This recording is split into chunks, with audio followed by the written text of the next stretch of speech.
नमस्कार, बड़ी बहस छत्तीसगढ़ में आप सभी का बहुत बहुत स्वागत है। मैं हूं आपके साथ सौरभ त्रिपाठी। छत्तीसगढ़ के बहुचर्चित 2000 करोड़ के शराब घोटाले मामले में पूर्व आबकारी मंत्री कवासी लखमा की गिरफ्तारी पर मुख्यमंत्री विष्णुदेव साय ने कहा है कि ईडी की जांच जारी है, जो भी दोषी होगा उन पर कार्रवाई होगी। आपको बता दें कि शराब घोटाले मामले में प्रवर्तन निदेशालय ने आज तीसरी बार पूर्व आबकारी मंत्री कवासी लखमा और बेटे हरीश लखमा से पूछताछ की। इसके बाद ईडी ने कवासी लखमा को गिरफ्तार कर जस्टिस अतुल श्रीवास्तव की कोर्ट में पेश किया। दोनों पक्षों की सुनवाई के बाद कवासी लखमा को 7 दिनों की ईडी रिमांड पर भेज दिया गया है। आपको बता दें कि शराब घोटाले मामले में 28 दिसंबर को ईडी ने पूर्व मंत्री कवासी लखमा और उनके बेटे हरीश लखमा के ठिकानों पर छापेमारी कार्रवाई की थी। छापेमारी कार्रवाई में ईडी ने नगद लेन देन के सबूत मिलने की जानकारी दी थी। इस मामले में आज तीसरी बार पूछताछ के बाद ईडी ने कवासी लखमा को गिरफ्तार किया है। उधर कवासी लखमा की गिरफ्तारी पर सियासत भी शुरू हो गई है। पूर्व मुख्यमंत्री भूपेश बघेल ने कहा है कि कवासी लखमा पर बदले की भावना से कार्रवाई की गई है। उधर कवासी लखमा की गिरफ्तारी के विरोध में कांग्रेस ने कल सुकमा बंद का ऐलान किया है। आज इसी मुद्दे पर विस्तार से बात होगी। चर्चा के लिए कुछ मेहमान जुड़ेंगे, लेकिन उससे पहले सीएम और डिप्टी सीएम के साथ ईडी के वकील का क्या कुछ कहना है, आइए सुनते हैं, फिर इसके बाद करेंगे बड़ी बहस। का जो इन्वेस्टिगेशन चल रहा है उसके संदर्भ में कुछ एविडेंसेस हमारे पास आए थे, जैसे कि अरविंद सिंह का सेक्शन 50 के रिकॉर्ड किया गया स्टेटमेंट, जिसमें उसने ये बताया था कि 50 लाख रुपए मासिक भुगतान किया जाता था शराब कार्टेल से कवासी लखमा को। साथ ही साथ अरुणपति त्रिपाठी की भी गवाही में बातों में आई हैं कि इन 50 लाख के ऊपर 1.5 करोड़ रुपया और भी उनको दिया जाता था का शराब कार्टेल से। तो कुल मिला के 2 करोड़ रुपया माह उनको जा रहा था। इस बात की पुष्टि दो लोगों की गवाही से हुई और इस हिसाब से ये माना गया कि 36 महीने तक की अगर स्कैम चला है तो ऐसी सूरत में जो टोटल प्रोसीड्स ऑफ क्राइम है वो करीब 72 करोड़ रुपया आ रहा है। इस मामले में फर्दर इन्वेस्टिगेशन किया गया तो एक्साइज ऑफिसर हैं कोई इकबाल खान है और जैन देवांगन है। इन लोगों ने भी इस बात की पुष्टि करी कि ये लोग पैसा अरेंजमेंट करके उनको भेजते थे और कन्हैया लाल कुर्रे के मार्फत वो बैग्स कलेक्ट भी किए जाते थे सुकमा में। और सेकंड थिंग, एक इम्पॉर्टेंट बात ये भी आई कि जो जगन्नाथ साहू ने भी के यहाँ पे जब सर्चेस वगैरह हुई हैं और इनके बेटे के यहाँ भी जब सर्चेस वगैरह हुई हैं तो कुछ डिजिटल एविडेंसेस हमें प्राप्त हुए हैं।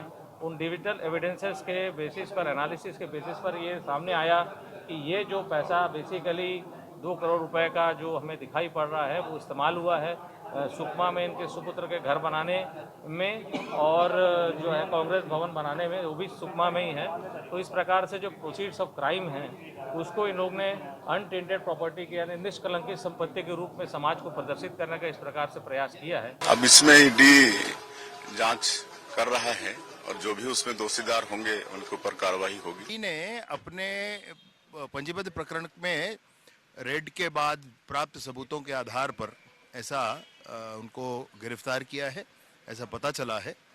तो ईडी की प्रक्रिया है, वो अपने प्रक्रिया के आधार पर काम कर रही है। कवासी लखमा कह रहे हैं कि बीजेपी की सरकार एक आदिवासी को फंसाने की कोशिश कर रही है। देखिए, मैं यही नहीं समझ सकता हूँ इनकी बातों को। जब भी 2 लोगों की लड़ाई होती तो ये नहीं कहते 2 लोगों की लड़ाई हो रही, वो कहते 2 समाजों की लड़ाई हो रही।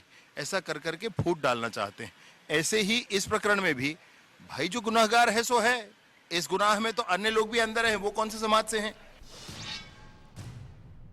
चलिए, चर्चा में हमारे साथ 2 खास मेहमान जुड़ रहे हैं। सबसे पहले परिचय, फिर इसके बाद चर्चा की शुरुआत करते हैं। दिनेश अग्रवाल जी हमारे साथ प्रवक्ता बीजेपी के जुड़ गए हैं, बहुत बहुत स्वागत है। हमारे साथ अजय गंगवानी जी हैं, प्रवक्ता कांग्रेस के। अजय जी, आपका भी बहुत बहुत स्वागत है। चर्चा की शुरुआत अजय जी मैं आपसे करना चाहता हूं। कवासी लखमा की गिरफ्तारी हो गई है, 7 दिनों के लिए उन्हें रिमांड पर भेज दिया गया है ईडी के। सबसे पहले आपकी एक प्रतिक्रिया, फिर इसके बाद चर्चा को आगे बढ़ाता हूं।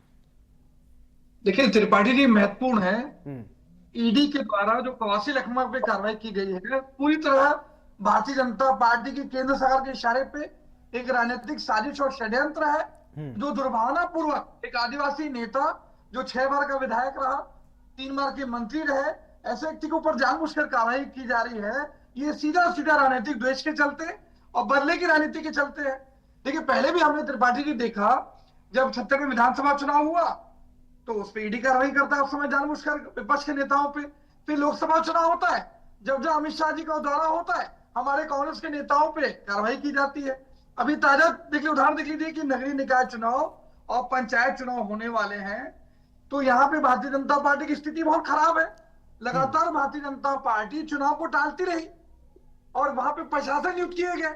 अब ये उसके बाद भी महसूस कर रहे हैं कि जिस प्रकार से नगरीय निकाय चुनाव में ओबीसी आरक्षण को साजिश के चलते हटाया गया, आदिवासियों पे लगातार अत्याचार जारी है, चाहे हसदेव में पेड़ कटाई की बात हो या निर्दोषों पर गोली चलाने की बात हो, तो ये स्पष्ट रूप से दिख रहा है कि ईडी जो है eliminating democracy, election management director के रूप में काम कर रहा है।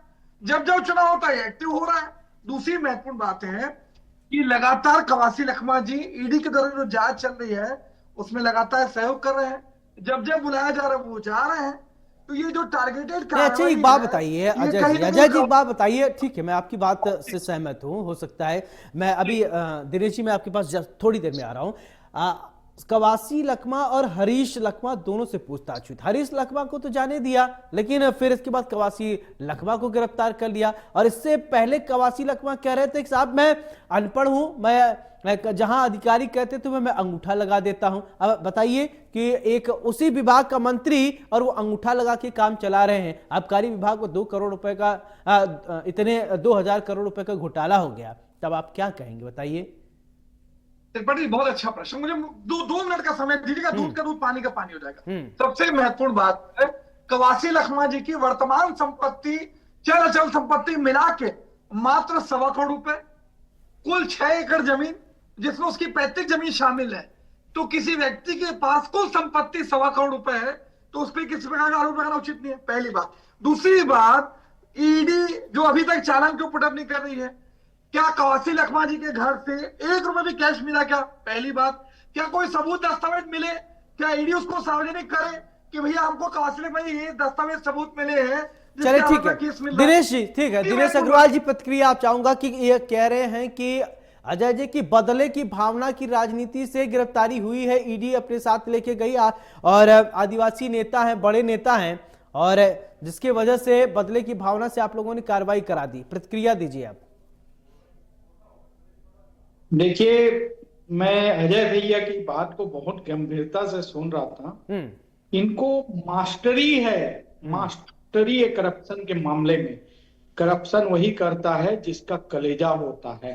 और आप हम सब देखे थे कि जब मोदी जी आए थे यहाँ इस देश में, कागज दिखाने से कुछ नहीं होगा, आप कागज का गेम खेलते रहिए, आपके नेता अंदर जाएंगे। भ्रष्टाचारी कागज दिखाए चाहे कुछ भी करे भैया, भ्रष्टाचार भ्रष्टाचार होता है। वो आदिवासी हो, सामान्य हो, अग्रवाल हो, सिंधी हो, कोई भी हो, भ्रष्टाचारी का कोई धर्म नहीं होता। किसी कांग्रेस पार्टी का एजेंट बन जाने से वो भ्रष्टाचारी बच नहीं सकता है, भ्रष्टाचारी जेल जाता है। और आप हम सब देख रहे थे 2000 करोड़ रुपए में छत्तीसगढ़ महातारी के पैसे को लूटने का काम एक कांग्रेस पार्टी कैसे एक आदिवासी बेचारे अनपढ़ को बना करके कैसे उसके माध्यम से 2000 करोड़ रुपए सोनिया गांधी के दरबार में ले जाने का काम एक कांग्रेस पार्टी और उनके एजेंट लोग किए हैं, ये आप हम सब देख रहे हैं। और आज गिरफ्तारी हो रही तो रोना रो रहे। अरे भाई साहब, वो 2000 करोड़ कोई भारतीय जनता पार्टी का पैसा नहीं था, वो 2000 करोड़ मेरी छत्तीसगढ़ मातारी का पैसा था, जिस पैसे के ऊपर डकैती की आपके कांग्रेस पार्टी मंत्री, एक अनपढ़ को मंत्री बना दिया। ये मैं नहीं बोल रहा हूँ, कवासी लखमा जी कह रहे हैं। और कवासी लखमा जी ने स्पष्ट कहा है कि मेरा को उपयोग किया गया है भूपेश बघेल के द्वारा। उपयोग किया गया है, कौन उपयोग कर रहा है ये जानेंगे। लेकिन कवासी लखमा को जब ईडी की रिमांड पर वो 7 दिन के लिए गए, हमारे सहयोगी गौरव चंदेल ने एक रिपोर्ट बनाई है, वो रिपोर्ट आप दोनों को दिखा लेते हैं, फिर इसके बाद चर्चा की जो है आगे इसको बढ़ाते हैं। पूर्व आबकारी मंत्री कवासी लखमा की अब गिरफ्तारी जो है वो हो चुकी है। आज ईडी ने उन्हें कोर्ट में पेश किया और गिरफ्तार करने के बाद 7 दिनों की जो रिमांड है वो ईडी को यहां से मिल चुकी है। आपको बता दूं कि 28 तारीख को ईडी की दबिश जो है वो कवासी लखमा के निवास पर पड़ी थी। साथ साथ में उनके करीबी लोगों के भी घर में जो है ईडी ने दबिश दी थी, जिसके बाद लगातार उन्हें पूछताछ के लिए ईडी ऑफिस बुलाया जा रहा था। ईडी ऑफिस में उनसे लंबे समय के पूछताछ के बाद आज जो है उनकी गिरफ्तारी की गई। गिरफ्तारी में तमाम जो दस्तावेज हैं वो कोर्ट में पेश किए गए और कोर्ट में 14 दिनों की न्यायिक रिमांड की मांग जो है, 14 दिनों की रिमांड की जो मांग है वो यहाँ पर करते हुए ईडी जो है वो नजर आई। लेकिन ईडी को 7 दिनों की जो रिमांड है वो मिल चुकी है। अब 7 दिनों तक पूछताछ जो है कवासी लखमा से किया जाएगा। पूरा मामला शराब घोटाले से जुड़ा हुआ है, जो कांग्रेस सरकार में हुए 2000 करोड़ से ज्यादा के जो शराब घोटाला है उसके चलते जो ईडी की कार्रवाई है वो लगातार जारी है। अब इस पर आगे क्या कुछ अपडेट आता है, क्या कुछ पूछताछ में निकलकर सामने आता है, क्या कुछ दस्तावेज जो है वो ईडी के हाथ में लगे हैं, ये देखने वाली बात होगी। फिलहाल बीजेपी का यही कहना है कि जो भी आरोपी होगा उस पर कड़ी से कड़ी कार्रवाई की जाएगी। जहां कांग्रेस वहीं दूसरी ओर कांग्रेस जो है वो विरोध करती हुई नजर आ रही है। तमाम जो बड़े नेता हैं, चाहे भूपेश बघेल की बात करें, चाहे चरणदास महंत की बात करें, वो ट्विटर पर कवासी लखमा के साथ खड़े हुए नजर आ रहे हैं और ये कहते हुए नजर आ रहे हैं कि उन्होंने बस्तर की आवाज उठाई, इसीलिए सरकार जो है उन्हें गिराने का प्रयास जो है वो कर रही है। अब देखने वाली बात होगी कि अब इसमें आगे क्या कुछ देखने को मिलता है। कैमरा पर्सन शिवा के साथ मैं गौरव सिंह, इंडिया न्यूज, रायपुर। चलिए, आप दोनों ने हमारे सहयोगी गौरव की रिपोर्ट देख ली है। दिनेश जी, अजय जी, चलिए अजय जी, आप कुछ कहना चाहते थे कि बीच में मैंने आपको टोक दिया था, रिपोर्ट दिखाना था। चलिए अब बोलिए, आप कुछ कहिए। ठीक है, मैं आपके दिनेश जी आपके पास आ रहा हूँ। अजय जी को बोले। देखिए मेरे पास है अजय। देखिए मैं एक बहुत महत्वपूर्ण बात कह रहा हूँ त्रिपाठी जी।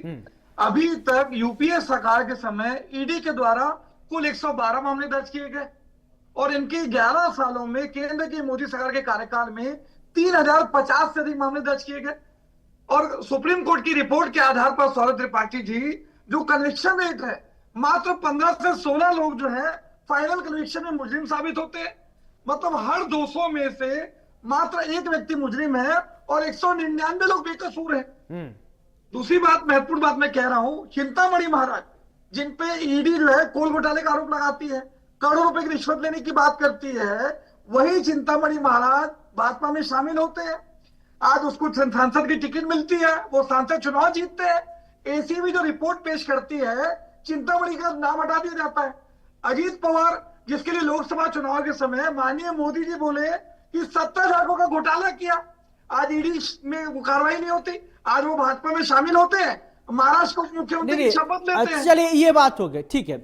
अजय जी, एक बहुत प्रैक्टिकल बात, आप युवा हैं, आप सुनिए आप, ठीक है, एक सेकंड मैं दिनेश जी बहुत प्रैक्टिकल सवाल एक पूछ लेता हूँ, बहुत प्रैक्टिकल सवाल अजय जी से। अजय जी निवेदन है, एक मिनट दिनेश जी प्लीज, मेरा सवाल हो जाए फिर मैं आप बोलिएगा। सवाल ये देखिए, आप युवा है, पढ़े लिखे प्रवक्ता है, आप समझ सकते हैं कि कवासी लखमा ये खुद कह रहे हैं कि भाई साहब आप हमको जहां कोई कहता था मैं अंगूठा टेप देता था, अंगूठा लगा देता था। अब ऐसे लोग अगर रहेंगे तो वो कहीं से कुछ भी कोई करा देगा, बस भैया ये लिखा है, इंग्लिश में लिखा है, पढ़ लीजिए, या अंगूठा लगाना है, और वो उनको पढ़ेंगे नहीं। खुद कहे हैं, ये मेरा वक्तव्य नहीं, वो खुद कहे कि मैं अनपढ़ हूं, इसलिए ये सवाल थोड़ा तीखा कुछ लोग लग सकता है, लेकिन है जहां कहते तो वहां वो अंगूठा लगा देते। अंगूठा टेप नेता है वो, मतलब वो कहते भैया मैं पढ़ा नहीं, मैं अंगूठा लगा देता था। वो कोई कुछ भी कहला दे, साहब ये यहाँ कर दीजिए, और वहां कुछ भी करा लेता होगा, तब तो बहुत उनका मिसयूज हुआ होगा। 2000 करोड़ क्या और हुआ होगा? त्रिपाठी जी, बहुत अच्छा प्रश्न आपका। आप खुद वरिष्ठ पत्रकार हैं। एक महत्वपूर्ण बात यह है कि अभी शीतकालीन सत्र में अभी मेरे मित्र दिनेश अग्रवाल जी भ्रष्टाचार की बात कर रहे थे। इन्हीं कवासी लखमा जी ने सुकमा और दंतेवाड़ा में एक ही नाले पे 3 पुल बिना प्रशासनिक अनुमति के, बिना सरकारी टेंडर के करोड़ों रुपए की रिश्वत खा गए। आज मंत्री कोई कार्रवाई नहीं करता, ना अधिकारी पे, ना ठेकेदार पे, लेकिन कवासी लखमा के घर पे ईडी भेज दी जाती है। यही भारतीय जनता पार्टी की सरकार, इनके तहसीलदार के जो अध्यक्ष हैं, इनके राजस्व मंत्री पे 130 तहसीलदारों के ट्रांसफर में लाखों रुपए की रिश्वत की बात करते हैं। मुख्यमंत्री के भांजे मंत्रालय में भ्रष्टाचार की दुकान खोल के बैठते हैं। एक वरिष्ठ पत्रकार मुकेश चंदाकर, क्योंकि 56 करोड़ की सड़क 120 करोड़ में बनाई जाती है, मतलब 50% ज्यादा कमीशन खाने वाले लोग उस पत्रकार की निर्मम हत्या करके आज उसको टंकी में ढकेल दिया जाता है। तो ऐसे तो शायद सरकार चल रही है। दूसरी महत्वपूर्ण बात मैं कोट करना चाह रहा हूं, माननीय सुप्रीम कोर्ट ने कहा कि ठीक है दिनेश जी, मैं आ रहा हूं, सुन लीजिए, मैं आ रहा हूं। बिना पर्याप्त सबूतों के, तथ्यों को किसी को सलाखों के पीछे न ढकेले। ताजा उदाहरण देखिए, अरविंद केजरीवाल, उनकी जमानत दी ईडी में, उसमें स्पष्ट रूप से कहा गया कि ईडी के पास पर्याप्त सबूत तथ्य नहीं है। जो ट्रायल है वही कहीं ना कहीं जो है मुजरिम के लिए सजा साबित हो रहे हैं। तो ईडी अपनी कार्रवाई को टारगेटेड न करे। आज मैं चलो ठीक है सकता हूं, प्रफुल्ल पटेल, दिनेश जी, अजीत पवार, कई आरोप लगे। ठीक है, okay okay okay Ajay ji, ठीक है ठीक है, okay okay okay okay Ajay ji, ठीक है। कई आरोप, ठीक, अब आरोप, अरे लगातार धड़ल्ले से आरोप ही लगाएंगे साहब, जवाब लेना भी पड़ता है ना, आरोप सिर्फ लगाएंगे तो जवाब तो लीजिए साहब। दिनेश जी बोलिए। गौरव जी, आपसे निवेदन है कि अजय जी बोलते ऊपर बोलते जा रहे हैं, सुनने का भी ध्येय रखें, क्योंकि अभी भ्रष्टाचारी लोग, बहुत भ्रष्टाचारी लोग अंदर जाने वाले हैं और निसंदेह वो कांग्रेस पार्टी के लोग हैं, क्योंकि भ्रष्टाचार 1 2 4 नहीं हुआ है भाई साहब, 500 हुआ है और भ्रष्टाचार की पूरी जन्नी बन चुकी थी कांग्रेस पार्टी। इसीलिए 5 साल में इस देश की जनता ने, प्रदेश की जनता ने इनको बाहर का रास्ता दिखा दिया। भाई साहब बात कर रहे कि मुकेश चंद्राकर की, अरे मुकेश चंद्राकर की हत्या आपके कांग्रेस पार्टी के कार्यकर्ता ने की है और टुकड़े टुकड़े में काट के, भूलिए मत। अजय जी सुन लीजिए, आप भाजपा के नेता, गौरव जी मेरा निवेदन है, अरे सुनिए अजय जी सुनिए, अजय जी आप काउंटर कीजिएगा, आप काउंटर कीजिएगा, लेकिन पहले सुनिए तो पूरी बात आने दीजिए। आप जवाब दीजिए, मैं पूरा मौका दूंगा आपको बोलने। अजय जी मैं पूरा मौका दूंगा, आप काउंटर कीजिएगा, सुन तो लीजिए वो क्या कह रहे हैं, तो इसके बाद आप तथ्यों के साथ काउंटर कीजिएगा। ठीक है, बोलिए दिनेश जी। गौरव जी, आपसे मेरा सर्वप्रथम निवेदन है कि डिबेट की मर्यादा को बनाए रखने वाले लोगों को बनाइएगा, क्योंकि जब ये बोल रहे थे मैं बहुत धैर्यपूर्वक सुन रहा था। ठीक है, क्योंकि मुझे मालूम है जब मैं बोलता हूं, आपसे कहने से पहले मैंने बोल दिया सर, आप अपनी बात कर। गौरव जी, आज हम सब देख रहे हैं और ये किस हिसाब से भूपेश बघेल जी ने एक अनपढ़ व्यक्ति को इस प्रदेश का एक्साइज मिनिस्टर बना के किस हिसाब से भ्रष्टाचार का अड्डा बना दिया। ये हम नहीं बोल रहे, अमरमणि त्रिपाठी और वो साहू जी बोल रहे हैं जो आबकारी के अधिकारी है, उन्होंने बयान दिया है कि कवासी लखमा जी को पैसा पहुंचाते थे। वो हमारे एजेंट नहीं है, वो अभी गिरफ्त में है ईडी के। और रही बात, मैं अजय भाई से पूछना चाहूंगा कि सीबीआई को बैन क्यों करके रखा था? सीबीआई देश की स्वतंत्र एजेंसी थी, 5 साल बैन करके इसलिए रखा था कि भ्रष्टाचार का अड्डा बनाने चाहते थे। अरे जो पुलिस से वही डरता है, वही भागता है जो चोर होता है। आपको मेरे को डरने की जरूरत नहीं है गौरव जी, क्योंकि भ्रष्टाचारी लोग अब अंदर जाना चालू हो रहे हैं और ये निरंतर सिलसिला चल रहा है, क्योंकि देश का चौकीदार जाग रहा है और भ्रष्टाचारी भाग रहे हैं। और मैं आपके चैनल से बोलना चाहूंगा, देश का कोई भी भ्रष्टाचारी हो, किसी भी पार्टी का हो, कितना भी बड़ा हो, वो भ्रष्टाचारी जेल के अंदर जाएगा। और छत्तीसगढ़ महातारी के, मेरे आम जनता के पैसे को लूटने वाली है कांग्रेस पार्टी और उनके एजेंट एक एक लोग अंदर जाएंगे और आप हम देखेंगे। मेरी छत्तीसगढ़ महातारियों का श्राप लगा है, मेरी बहनों का श्राप लगा है, जिनको दारू के घोटालों में इन्होंने लिप्त कर दिया, मेरे कई घरों का आंगन छीन लिया, पीएससी का घोटाला दिया, तमन सुनवानी जैसे लोगों के बाद पीएससी का स्पैम कर, इन्होंने किस वर्ग को नहीं लूटा है वो आप हम सब देखे हैं।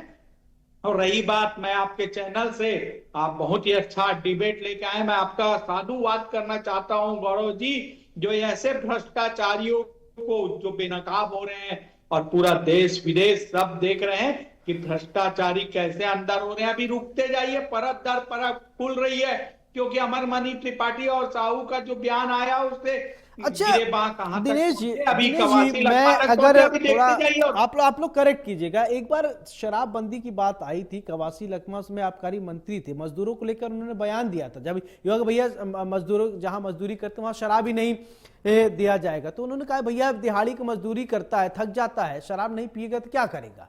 तो एक बार ये भी शायद कवासी लखमा ने ही कहा था ना कि जब ये हुआ कि शराब बंद कर दो, बंद ना होना चाहिए, लोग मर रहे हैं। मैं आ रहा हूं, ये कहा था क्या ऐसा?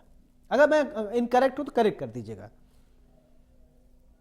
दिनेश जी। ये मुझसे पूछ रहे हैं? हाँ दिनेश, नहीं ठीक है, बिल्कुल कवासी लखमा जी का ये स्टेटमेंट था और आपको मेरा को प्रदेश की पूरी जनता जान रही है कि जब कवासी लखमा जी के बंगले जाया जाता था किस हिसाब से पहुआ देके कवासी लखमा जी स्वागत करते थे, दारू पीवा।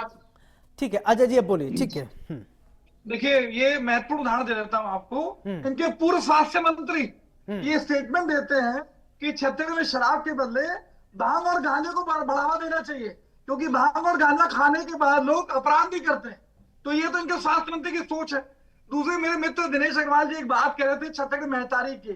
आज इन्हीं के लखनलाल देवांगन फ्लोरोमैक्स चिटफंड कंपनी के कार्यालय का उद्घाटन करते हैं। महिलाओं को करोड़ों रुपए लूट दिया जाता है चिटफंड कंपनियों से। जब महिलाएं न्याय की गुहार लगाती है तो बोलते हैं पुलिस से पिटवाएंगे आपको। तो ये तो मेहतारी की इज्जत उनकी नजर में। दूसरी महत्वपूर्ण बात, आज शराब घोटाले की बात कर रहे हैं आप भैया। आप कह रहे हैं कि वहां पे फैक्ट्री में वो लगे होलोग्राम, तो मुझे बता दीजिए महाराष्ट्र और गुजरात की जो मैन्युफैक्चरिंग कंपनियां हैं जहां होलोग्राम लगाए चलिए ठीक है, उसमें ठीक है। देखिए अभी ठीक के है, समय आप दोनों ने खूब एक दूसरे पर आरोप प्रत्यारोप लगाया। चलिए ठीक है, अब मैं फाइनल कमेंट के लिए थोड़ा थोड़ा आप दोनों को वक्त दूंगा। आप अपनी बात रखिएगा बिना किसी आरोप प्रत्यारोप करने के लिए, अपने सरकार के पक्ष रखिएगा। ठीक है दिनेश जी, आप सबसे पहले आप फाइनल कमेंट दीजिए, फिर अजय जी मैं आपके पास आ रहा हूं, बोलिए। गौरव जी, छत्तीसगढ़ महतारी के एक एक बूंद का भ्रष्टाचारियों से बदला लेने के लिए सीबीआई, ईडी और आईटी की कंपनी एजेंसियां बिल्कुल इस प्रदेश में आ चुकी है और इस प्रदेश का दरवाजा उनको खुल चुका है। भ्रष्टाचारी जेल जाएंगे और इनका हम आप स्वागत कर रहे हैं। और कवासी लखमा जी तो एक पिद्दी है, आप देखते जाइएगा मोहरा वजीर और राजा कैसे गिरफ्तार आएंगे। ठीक है ठीक है, चलिए ठीक है Ajay ji, final comment please. Dinesh ji, जिस प्रकार से केंद्र सरकार के दबाव में एक जो पटकथा भारतीय जनता पार्टी द्वारा लिखी जा रही है, ईडी, आईटी, सीबीआई, इस संवैधानिक संस्थाओं और केंद्रीय एजेंसियों का जो दुरुपयोग किया जा रहा है विपक्ष के नेताओं की छवि धूमिल करने के लिए, कांग्रेस पार्टी के नेताओं की छवि धूमिल करने के लिए, किसी प्रकार से लोकतंत्र में स्वीकार्य नहीं है। इंडियन एक्सप्रेस के आर्टिकल में लिखा है कि 90% जिन पे ईडी कार्रवाई करता है वो सारी भारतीय जनता पार्टी में शामिल होके पाक साफ होके वॉशिंग पाउडर में धुल के निकलते हैं, वॉशिंग मशीन में धुल के साफ होगा। ठीक है, बहुत बहुत शुक्रिया अजय जी आपका, बहुत बहुत शुक्रिया दिनेश जी आपका, बहुत बहुत शुक्रिया बड़ी बहस में हमारे साथ चर्चा करने के लिए। कवासी लखमा की गिरफ्तारी हो गई है, 7 दिनों के लिए रिमांड पर भेज दिए गए हैं कवासी लखमा, और कई चीजें अब निकल कर सामने आएंगी। कवासी लखमा क्या सच बताएंगे? जो फाइलों में दबी थी, जहां जहां वो अंगूठा लगाए थे उस बारे में बताएंगे। बहरहाल उन्होंने खुद कहा था कि मैं पढ़ा लिखा नहीं हूं, अनपढ़ हूं, मेरे इस अनपढ़ होने का फायदा उठाया जा रहा है। सवाल ये उठता है कि आखिरकार कौन कौन लोग हैं जिन्होंने फायदा उठाया था? कवासी लखमा क्या बताएंगे? ये तो ईडी की टीम वाले ही जांच करेंगे, पूछेंगे, जानेंगे, समझेंगे। बड़ी बहस में मेरे साथ फिलहाल इतना ही। नमस्कार।